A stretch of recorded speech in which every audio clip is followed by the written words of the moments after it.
Welcome back to another Pocket Pod episode. For those of you who are new to the show, the Pocket Pod series is where my sister and I make pocket-sized podcasts that fit seamlessly into your everyday busy lives. So I'm one of the hosts. My name is Kenny, and my other co-host is Rachel. Rachel, how's it going? Hi, it's going well. Did you watch the Super Bowl last night? I did watch the Super Bowl, which was also apparently Rihanna's big baby announcement. Oh my gosh, it's so exciting. Very exciting. It was a great Super Bowl from a football perspective, but hmm also quite a big social media explosion from that baby announcement. Oh yeah, I know. Everyone was wondering who she's gonna bring on stage with her, and then it happened to be a baby. It happened. The It was biggest pretty feature was her amazing. baby. Yep. I could tell I was getting old though when I was grateful that the Super Bowl was ending before 11 o'clock, and I Oh was my like, yes, I can gosh. go. I could go to bed at a reasonable time and wake up tomorrow. And it was in that moment where I was like, I am definitely getting old in life. It's okay. Everyone gets older. Sleep's important. Yeah, we should eventually in this country move to having the Monday after the Super Bowl off as a holiday for Oh everybody. my I gosh. think it would increase the happiness of everybody in this country. Good. We'll see what happens. Anyways, the topic I wanted to get into today was more of a general topic about professionalism. I know that there have been some scares, at least in the students community and maybe in residents community as well, where there just happens to be some unkind people. I know that some students are maybe entering their clinical right now and they're worried about nurses not wanting students or nurses being mean to them. Maybe people are new grads are looking for jobs, and there's this term going around about like the more experienced nurses eating their young. So I just want to talk about that with you. Yeah, I think that is something that isn't quite unique into medicine. I think other industries see this as well. Mhm. But the high intensity and the high pressure situation in medicine can really put a magnifying glass to these types of personalities and this culture that medicine breeds. So I've never heard that phrase that the old eat their young. But it does paint quite the good visual for somebody who's never been through this experience. Yeah, it's definitely a term you will never forget once you hear it. Absolutely not. And like you said, it doesn't just go with like older nurses, it goes with older docs and really anyone in their profession who's been doing this for a long time. It's funny going back to the Super Bowl too, you hear older people like complain about the halftime show or the way the hmm game is being played. Like, for example, I was talking to a patient today and he was just saying he was lamenting at how he didn't really like Travis Kelce or Patrick Mahomes, who are the quarterback and the tight end for the Kansas City Chiefs.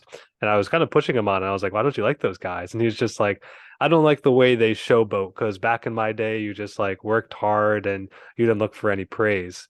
hmm And it's just like sort of this like mindset and mentality that different generations just sort of hold on to.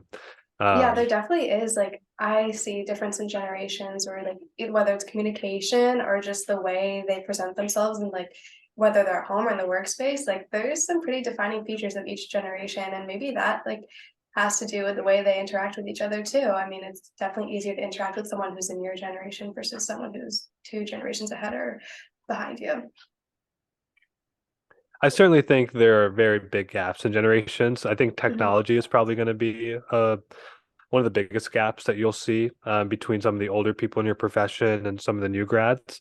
Like I'm guarantee you will see people typing with one finger at a time, and you will just understand that they come from a different generation than you. And some people are very receptive to asking for help from younger people who understand technology more. Other hmm people are more resistant. And I think in anyone's profession, you just have to know how to work with different people with different backgrounds and different skill sets to make your life and ultimately your job easier in the long run. You and I are in different generations too. We work I very guess differently. that's technically true, and I do view you as a little silly at times. So even I fall guilty to feeling like the old man in the room. Yeah. Do you have any examples, maybe? that you can share? Maybe times you've just seen like unkind people, things that we don't want to strive for. Yeah, I think unfortunately I see some of the like nurses butting heads with residents. Hmm. And I think where this stems from is nurses spend the most time with patients, and so they become very attached to patients.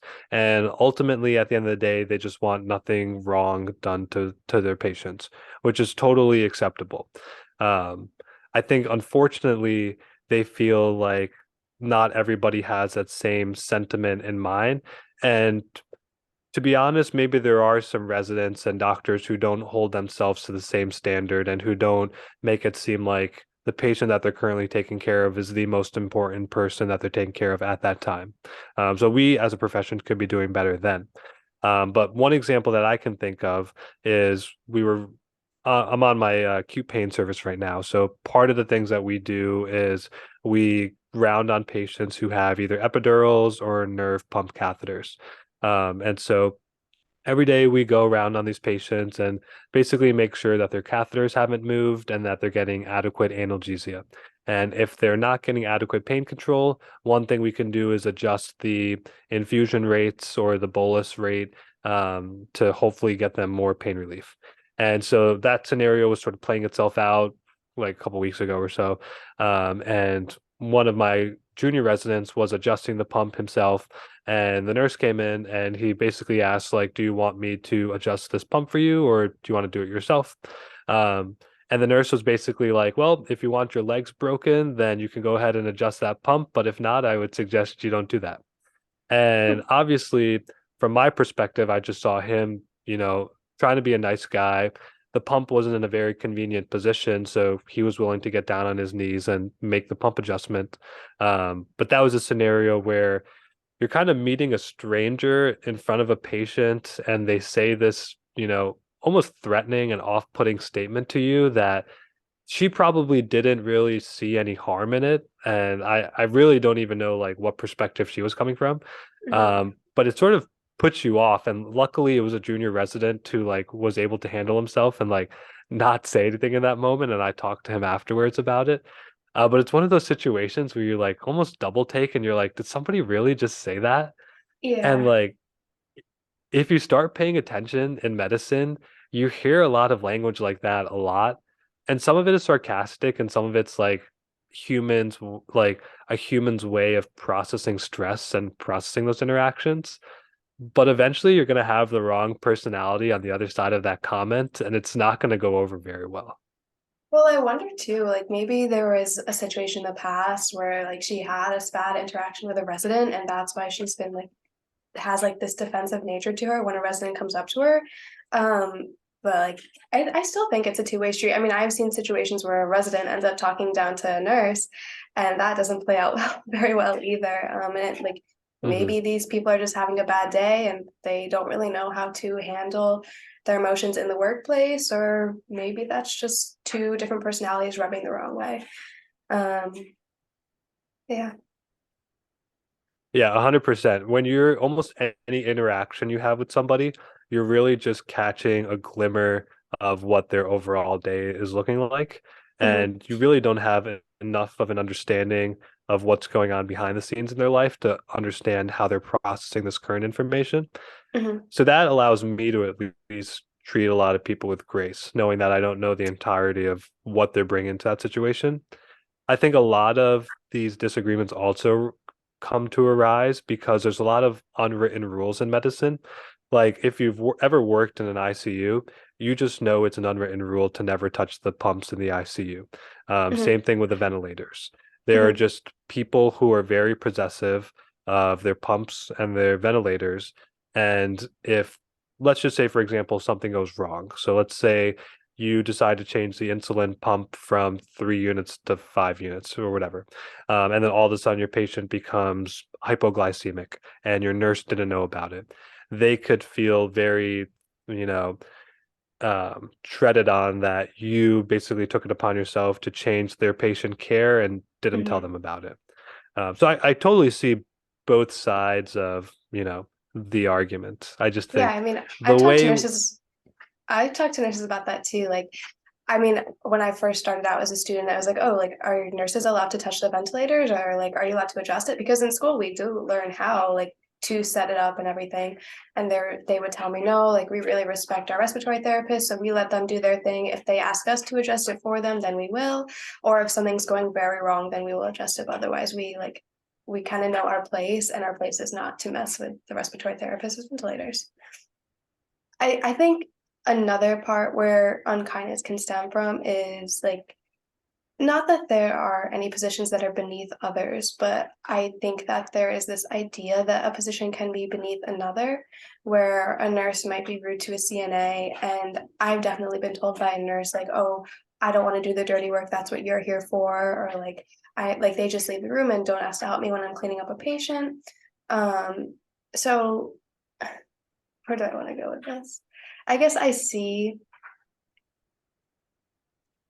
it can be very frustrating for everyone with their roles to have another person talk down to them. And I think it's just important to realize that everyone is important in the work they do, and it's very important to help one another as well.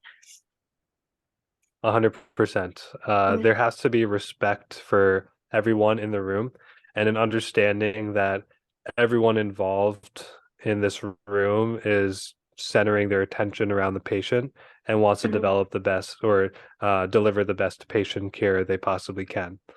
I think one of the greatest things that you're doing is you're sort of allowing yourself to go through the chain of command and, working as a CNA before you become a nurse and being a student before you become a nurse allows you to see that natural progression of where you're ultimately going to be so that when you work with people who are quote unquote, lesser skill set than you or lower, I don't want to say rank, but just like from a credentialing perspective, can't do mhm, as much as you can. You still have the respect to know that what they're doing is important and you value the care that they bring to a patient. mhm, One thing I try and do personally, actually two things I'll mention. If I'm ever doing a procedure or even like my operating room, I like to keep my space very neat. I don't like when other people have to pick up after me.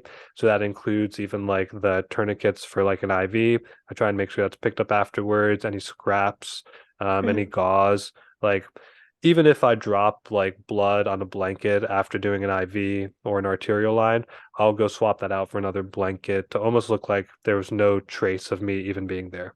mhm, Um, the other thing that I like to do is know some of the housekeepers by name, or the mhm, people who are turning over our operating room. One, it just kind of brings more entertainment to my everyday life because I can just kind of, crack jokes with them and just interact with them.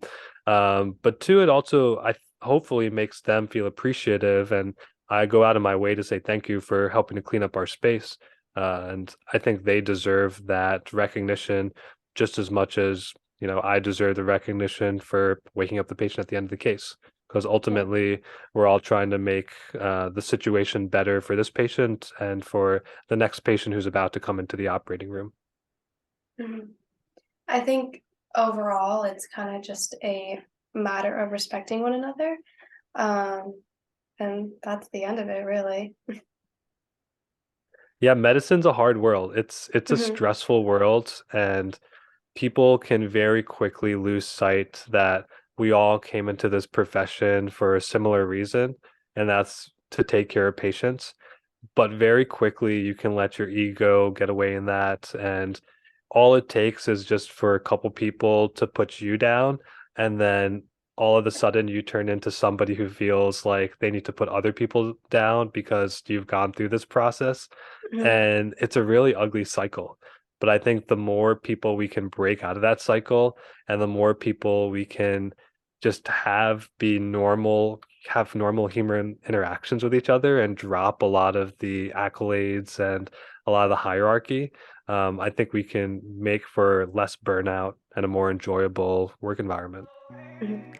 And I'm gonna go ahead and say that that's what you took out of today's episode, because that was a pretty good summary. that that is my summary for today's episode. Yeah. That's perfect. I think you're getting pretty good at this whole thing. Yeah.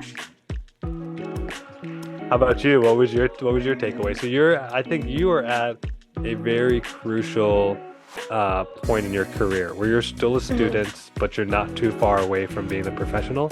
So these next 2 years, you're going to be able to bridge that gap of saying, I was in this person's shoes not too long ago, so I can Exactly. empathize with how this student is feeling. Yeah, I mean, having this conversation and having all these experiences is really important to me, just to be able to learn the kind of nurse that I want to be, and as I grow professionally, just the kind of healthcare provider I will say that I want to be. So it's important to keep practicing respect, knowing what is professional and what is not in the work environment.